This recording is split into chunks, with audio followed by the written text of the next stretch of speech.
नमस्कार दोस्तों, study IQ में आप सभी का बहुत बहुत स्वागत है। रिसेंटली इंडियन आर्मी की फायर पावर को बूस्ट करने के लिए एक नया मिसाइल कैरियर यहाँ पे अनाउंस किया गया है that goes by the name of Namika 2। इस वीडियो में हम बात करेंगे नामिका 2 बेसिकली किस मिसाइल के लिए कैरियर है and how is NAMICA 2 better than NAMICA 1 and यहाँ पर किस तरीके से ये हमारे मेक इन इंडिया के पर्टिकुलर मिशन को भी एक तरीके से बूस्ट देता है। चलिए स्टार्ट करते हैं मेरे साथ। मेरा नाम है अनिरुद्ध। इस लेक्चर की पीडीएफ को आप लोग डाउनलोड कर सकते हैं मेरे टेलीग्राम चैनल से जिसका नाम है अनिरुद्ध सर। इसके अलावा सोशल मीडिया पे भी आप मेरे साथ जुड़ सकते हैं। स्टडी आईक्यू की app which you can download from Google के प्ले स्टोर से, इस ऐप के ऊपर हमने एक खास कोर्स लॉन्च किया है that goes by the name of 1000 MCQs polity. So यदि आप आने वाले प्रीलिम्स में अपीयर कर रहे हैं सो डेफिनेटली इस कोर्स को बाय कीजिएगा। ये बहुत ही अच्छा तरीका हो सकता है आपकी स्टैटिक नॉलेज को बहुत ही कम समय में टेस्ट करने के लिए। राइट, सो यहाँ पर before we begin and talk about NAMICA, आपको समझना होगा नाग मिसाइल के बारे में। आई एम श्योर आपने नाग मिसाइल के बारे में सुना होगा।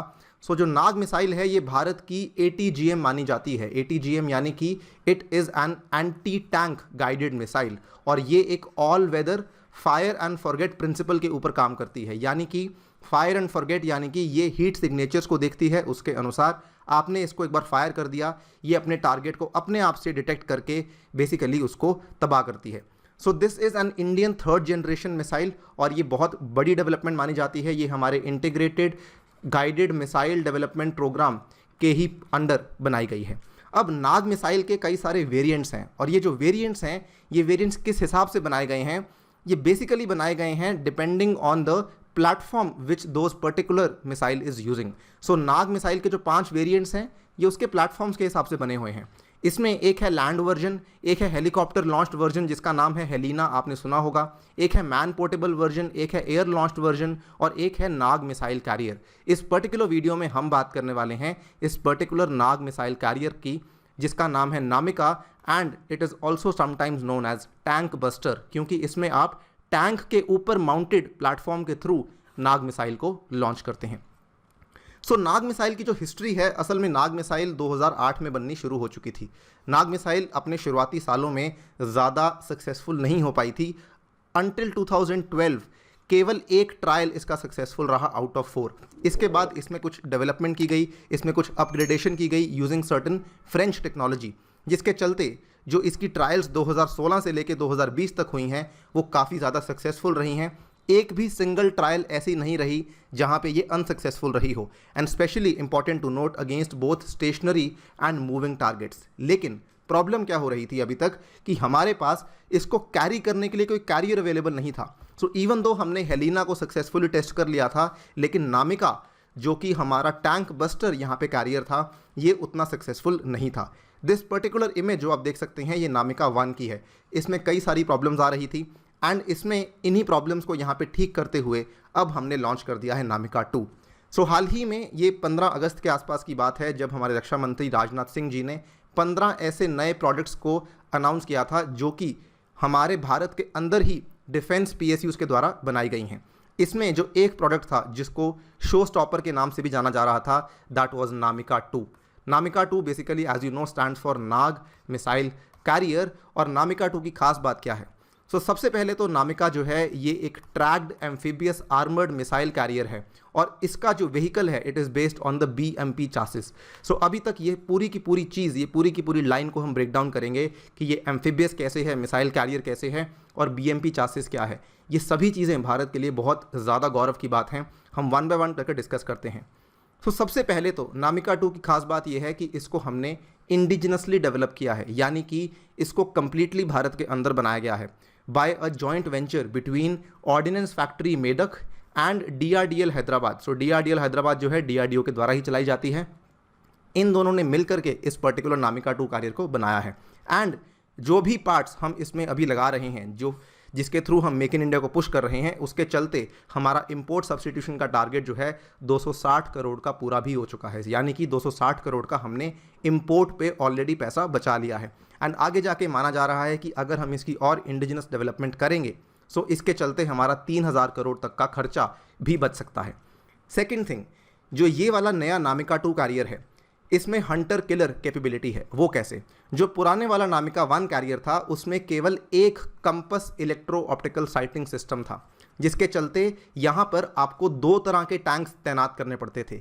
एक टैंक जो कि गनर एबिलिटी रखता था और एक टैंक जो कि कमांडर एबिलिटी रखता था। कहने का मतलब एक टैंक ऐसा जो कि हंट करता था, जो कि जाके टोही करता था, देखता था कि टारगेट कहाँ पर है, और दूसरा टैंक जो कि बेसिकली किल करता था। लेकिन ये जो नया नामिका 2 कैरियर है, इस पर्टिकुलर कैरियर में हंटर किलर कैपेबिलिटी एक साथ जुड़ जाती है, जिसकी वजह से it can perform 2 things at the cost of 1। सो ये जो कंपस इलेक्ट्रिकल ऑप्टिकल सेंसर है ये बनाया गया है इजरायली फर्म के द्वारा, लेकिन इसकी मैन्युफैक्चरिंग इंडिया में ही हुई है by BEL। So this is the second important development जो कि नामिका 2 में हुई है apart from being indigenously developed. इसके बाद अगर हम कंपेयर करें नामिका 1 और नामिका 2 को, नामिका 1 में क्या था, इस पर्टिकुलर इमेज से आप देख पाएंगे, ये जो इमेज हम आपको दिखा रहे हैं ये प्रोटोटाइप इमेज है, ये बेसिकली नामिका 2 की इमेज है।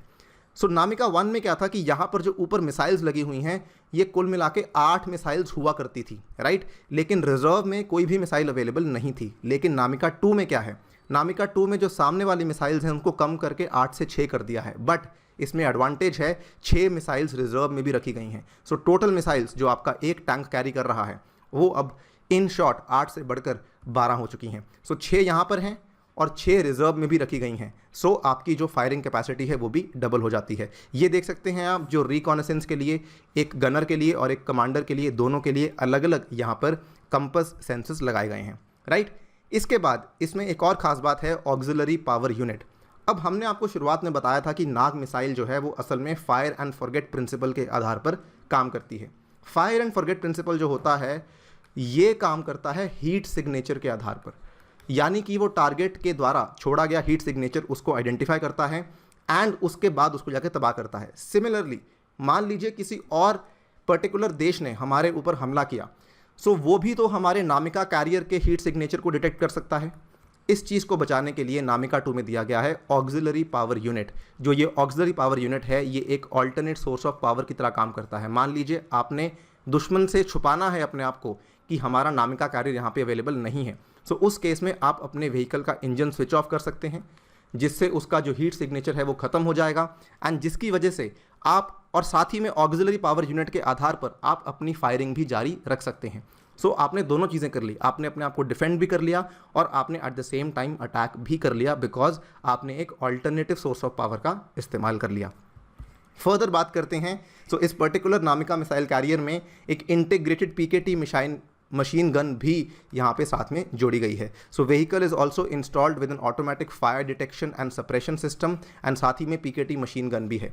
इनफैक्ट यहाँ पे कुछ आपातकालीन स्थितियों के लिए, वैसे ऐसा होना बहुत मुश्किल है, अगर कोई न्यूक्लियर, बायोलॉजिकल या केमिकल थ्रेट्स भी होता है सो उसके लिए NBC प्रोटेक्शन सूट भी यहाँ पे दिया गया है, NB&C। क्लियर। फाइनली जो आई थिंक सबसे बड़ी चीज़ है इस पर्टिकुलर नामिका मिसाइल कैरियर की, जिसकी वजह से ये स्टैंड आउट करता है, उसके बारे में बात कर लेते हैं। That is the amphibious Russian BMP chassis. So ये बेसिकली क्या है, देखिए ये वाली जो आप इमेज यहाँ पे देख सकते हैं, this is the image of BMP जो कि रशिया के द्वारा बनाया गया है। ये सोवियत क्लास BMPs इनको कहा जाता है, राइट। और इसकी चासी यानी कि इसका जो पूरा बेस है, ये सेम बेस हमारे नामिका 2 कैरियर में लगाया जाएगा। इसकी खास बात क्या है, सबसे पहले तो BMP स्टैंड्स फॉर, ये पर्टिकुलर आप देख सकते हैं यहाँ पर, दिस इज़ द चासिस जो कि सोवियत में आज भी चल रही है, ठीक है। और ये एम्फीबियस कैसे है, एम्फीबियस कहने का मतलब इसके पास जो क्षमता है वो यहाँ पे ज़मीन पे चलने की भी है और पानी में चलने की भी है। ज़मीन पे लगभग 64 किलोमीटर पर आवर की स्पीड से चलता है एंड पानी में भी लगभग 7 किलोमीटर पर आवर की स्पीड से चलता है। कहने का मतलब किसी भी तरह की यहाँ पे रुकावट, यदि कोई नदी आती है, यदि कोई लेक आती है, उस केस में इसको रुकावट नहीं होगी। That is why it is called as amphibious. और ये सबसे बड़ी इंपॉर्टेंट डेवलपमेंट है इन द नामिका 2 कैरियर, जिसमें रशियन BMP चासिस का इस्तेमाल किया गया है। So all in all what we can say is कि नामिका डेफिनेटली एक बहुत बड़ा पावर बूस्टर है हमारी इंडियन आर्मी के लिए, और इसकी कुछ खास बातें ऑब्वियसली हमने डिस्कस तो कर ही ली हैं, लेकिन स्टिल जो इसका कम वेट है, जो इसकी मैनूवरेबिलिटी है और जो इसकी शूटिंग रेंज है, इसके चलते भारत को एक बहुत ज़्यादा बड़ी मिलिट्री एडवांटेज मिल सकती है। स्पेशली अगर हम देखें आज की डेट में जो स्थिति चल रही है, ऐसे केस में ये वाला particular carrier can be a game changer. On that note I take your leave. Thank you for listening. Stay tuned and stay safe.